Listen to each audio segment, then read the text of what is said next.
ဟုတ်ကဲ့ပါပင်လယ်လိပ်တွေရဲ့သဘာဝနဲ့ပတ်သက်တဲ့အချက်အလက်အချို့ကိုပြောပြပေးပါမယ်ပင်လယ်လိပ်များဟာကမ္ဘာပေါ်မှာတက်တန်းအရှည်ဆုံးတက်ရှိတွေကတစ်ခုဖြစ်ပြီးနှစ်ပေါင်းတန်းတရာကျော်ကလေးကတည်ရှိခဲ့ကြပါတယ်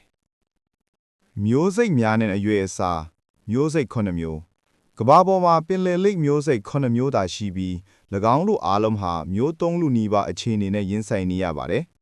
အတိအများဆုံးမျိုးစိတ်တွေကတော့ Green Sea Turtle ပင်လယ်လိပ်စိမ်းအသားစားမဟုတ်ပဲအပင်စား herbivore အနာစုဖြစ်တယ်သားရည်လိပ် leatherback sea turtle မှာအကြီးဆုံးမျိုးစိတ်ဖြစ်ပြီးခွန်မာမပါပဲသားရည်လိုအခွန်မျိုးရှိတယ်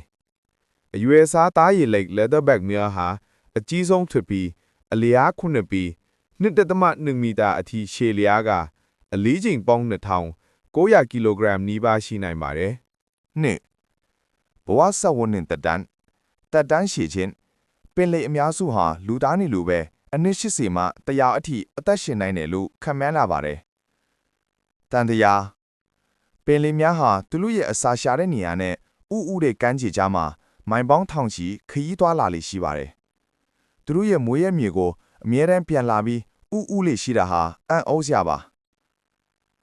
အပူချိန်နဲ့ကြားမခွဲခြားခြင်းပင်လယ်လိပ်ဥတွေဟာတဲရဲ့အပူချိန်ပေါ်မူတည်ပြီးကြားမခွဲခြားပါတယ်ပူနွေးသောအပူချိန်အရမလိပ်များပိုများတယ်အေးသောအပူချိန်အရဖိုလိပ်များပိုများတယ်3အန်ဒီရများပလတ်စတစ်နဲ့ပတ်ဝန်းကျင်ညစ်ညမ်းမှု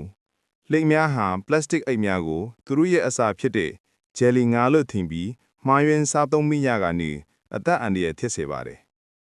ရာသီဥတုပြောင်းလဲမှု